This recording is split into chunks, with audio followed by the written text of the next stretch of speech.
Una vez tenemos completa toda nuestra investigación y hemos obtenido los resultados sabiendo si nuestras hipótesis y objetivos se cumplieron o no, lo siguiente es dar a conocer todo ello. Todo esto a través de un reporte de investigación o informe escrito en donde redactaremos conclusiones, limitaciones y alcances de la investigación y nos servirá para difundir los resultados de la intervención o investigación realizada. El informe escrito debe tener una estructura básica, generalmente partiendo de ahí para la redacción de un artículo científico. El objetivo de la investigación científica es que las investigaciones originales se publiquen. Lo más importante de la publicación de los resultados de una investigación es que se redacte de manera clara, estructurada y legible para que permita enunciar los propósitos y los procedimientos metodológicos que permitieron llegar a las conclusiones planteadas. Una publicación científica debe contener información suficiente para que otros autores puedan evaluar las observaciones, repetir los experimentos y evaluar los procesos intelectuales que llevaron a la generación de conocimiento. La eficacia comunicativa del texto requiere de utilizar un lenguaje que permita exponer los hechos tan sencillamente como sea posible. Se recomienda utilizar el menor número de palabras posibles y centrarse en la información relevante que se quiere comunicar. Por ello, es muy frecuente que las revistas científicas limiten el número de palabras que debe incluir un artículo original. Los componentes requeridos en un artículo variarán de un tipo de publicación a otra. Sin embargo, deben estar estructurados en una forma sistemática, lógica y jerárquica. Según la bibliografía, se recomienda estructurar el contenido con base al sistema IMRIT: introducción, metodología, resultados y discusión, añadiendo otros componentes como el título, resumen, palabras clave, introducción, materiales y métodos o pacientes y métodos, consideraciones éticas, resultados, discusión, conclusión, agradecimientos, declaración de intereses, referencias, leyenda de imágenes, figuras, cuadros y tablas e imágenes, figuras, cuadros y tablas. Veamos brevemente cada uno de los elementos. El título consiste en una breve y concisa descripción que refleja con precisión el tema que aborda el artículo. Debe ser lo más corto posible, específico, claro, informativo, sencillo y preciso. Menor a 15 palabras sin abreviaturas ni tecnicismos. Se recomienda incluir la información respecto a qué tipo de estudio fue el que se llevó a cabo, incluyendo palabras como artículo de revisión, revisión sistemática, metaanálisis, estudio de casos control, estudio piloto, ensayo clínico, estudio de farmacovigilancia, lo que sea.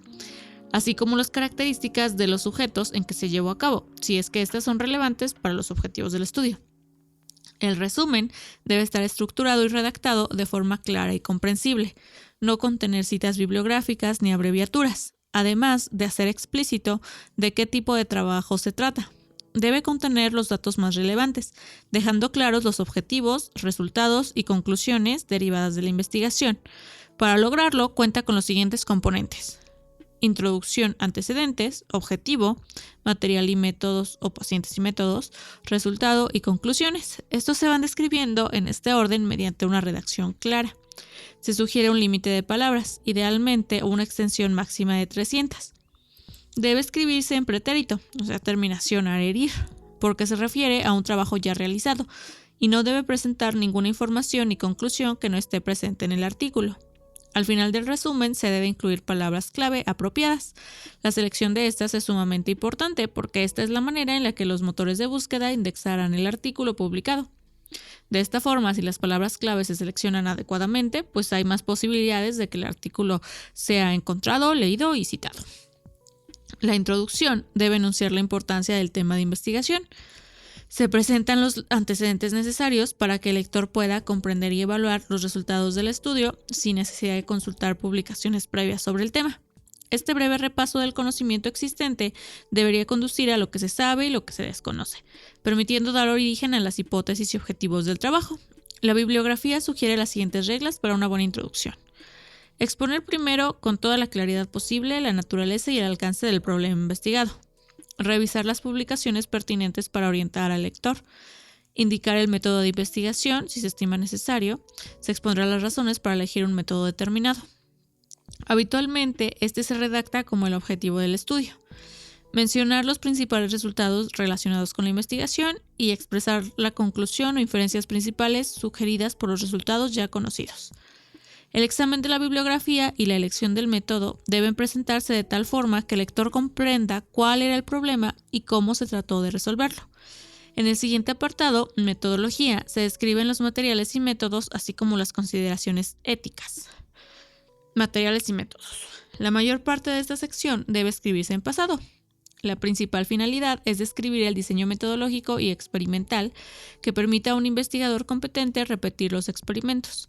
Se recomienda incluir los siguientes aspectos: tipo y diseño del estudio, información demográfica sobre los pacientes o sujetos del estudio, es decir, sobre la población objetivo, criterios de inclusión, criterios de exclusión, criterios de eliminación, intervenciones, tratamiento, si es el caso, métodos de medición donde se incluye el tipo de muestreo, tamaño de muestra y descripción operacional de las variables de estudio.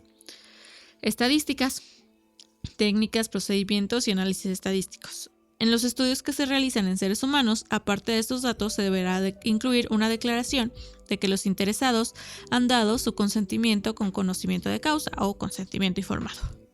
En las consideraciones éticas se deberá indicar tanto los procedimientos éticos que se siguieron durante toda la intervención clínica y de investigación del paciente o pacientes, como las comisiones o comités que evaluaron el proceso de investigación previo a su ejecución.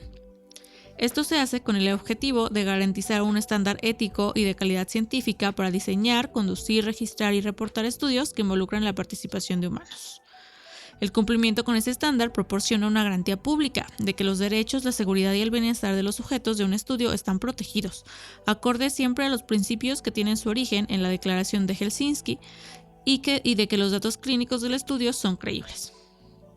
Para presentar los resultados se presenta un resumen claro y sencillo de los datos obtenidos, así como el tratamiento estadístico que se les dio.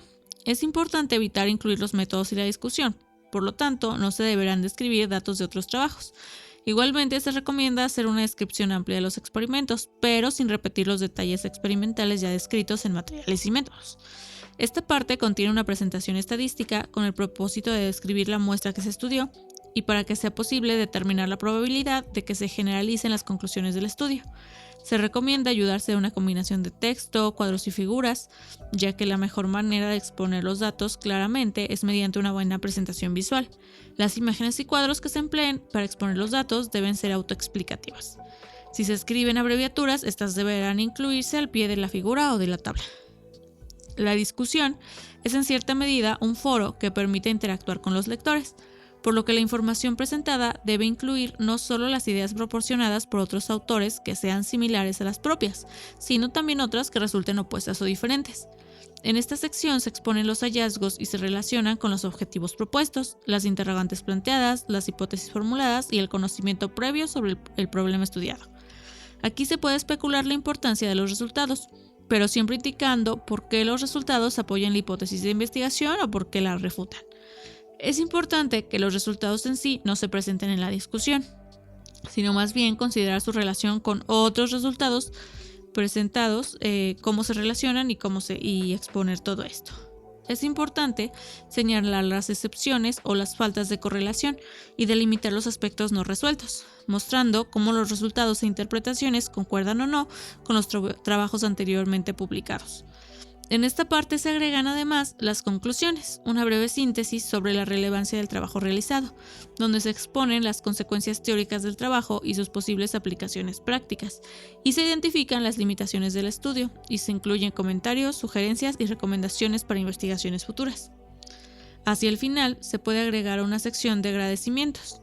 En esta sección se deberá incluir otros colaboradores adicionales en el estudio.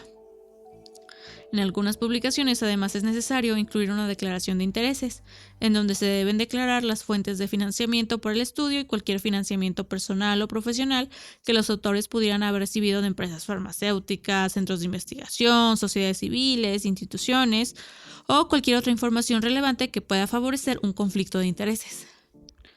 Por último, escribimos las referencias, las cuales permiten a los lectores identificar las fuentes originales de conceptos, métodos y procedimientos provenientes de trabajos anteriores, además de que apoyan las ideas y resultados expresados por el autor del estudio y orientan al lector interesado para que profundice sobre el tema tratado. Se recomienda anotar las referencias en número secuencial al orden de aparición bajo el formato Vancouver o en orden alfabético de los autores según el formato APA. Todas las citas deben aparecer en la lista de referencias y todas estas deben aparecer citadas en el texto. No debe ser exhaustiva, se incluyen solo aquellas que sean necesarias para fundamentar la investigación y deben ser precisas, completas y útiles para que los lectores puedan consultarlas. Al final, anexamos la lista de tablas y figuras. Las leyendas deberán de enlistarse en una página por separado a las imágenes, figuras, tabla o cuadros que los autores hayan decidido exponer. Estas deben ser lo más claras y concisas posibles y citar de manera secuencial en su aparición en el texto. Así concluye nuestro proceso de investigación, plasmando todo el trabajo realizado en unas cuantas páginas.